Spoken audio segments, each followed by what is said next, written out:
Let's come back. This issue of the redefining of language.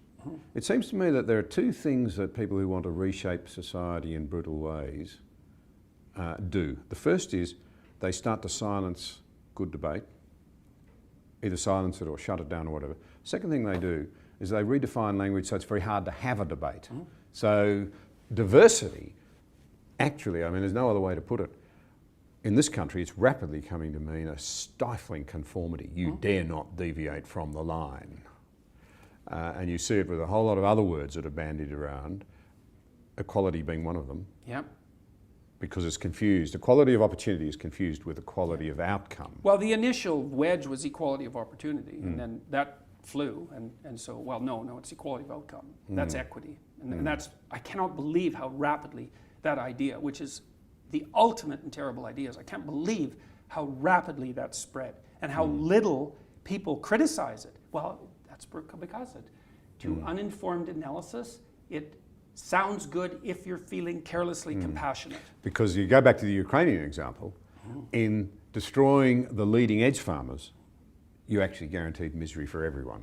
Oh, unbelievable. People were selling human body parts in the Ukraine for food. You know, it was, if you were a mother and your children were starving and you went out into the fields after they were harvested and you picked up individual pieces of grain that the harvesters had left and you didn't turn them over to the state, that was a capital offense, right? That was, and the funny thing is that was in the glory days of the Russian Revolution, right? That wasn't in the like 1950s, that wasn't in the 1930s even, that was in the 1920s. That was right when this started. And I think it was Malcolm Muggeridge who was reporting on that for a UK newspaper whose name escapes me at the moment. He was pointing all of this out, you know, and no one paid attention to it. No one paid attention. Towards the end of his life, he warned that the West is in danger of eating itself out from within. And I wonder whether, in fact, he wasn't being very prescient. And you and I want to stop that happening for the sake of our young people, as much as anything else, for the sake of everyone.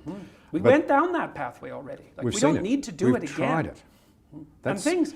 History should be like science in the sense that it ought to be objective. It ought to be told truthfully. It ought not to be used to secure some dominant group's preferred version of society. Well, this is also why, see, what I've been trying to do about this, because I thought this through a long time ago. I thought, well, I think the group identity game ends in blood.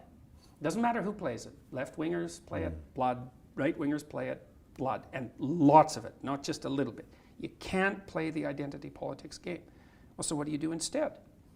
You live the mythologically heroic life as an individual. That's the right place to work. And that's the message of the West, as far as I'm concerned, is that we figured that out. We figured out that the collective identity was not the pinnacle statement. That the individual, not that collective identities have no value, obviously, family has value and your organizations have value, all of that. That's not the issue.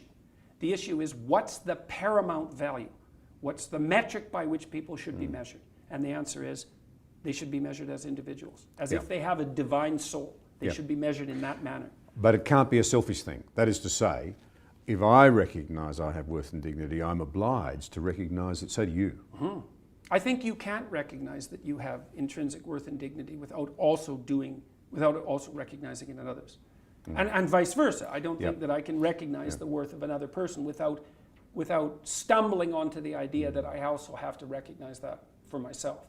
When did you think, well, everyone would want that, but well, people don't, because you're also charged with the responsibility of your own care, as if you matter. Well, that's a big responsibility. It's a lot easier to assume that everything is pointless. I mean, that's painful and all of that, but well, you don't bear any responsibility there. And no one lives that way. No, well, not for long. Not for long. Well, not for long, exactly.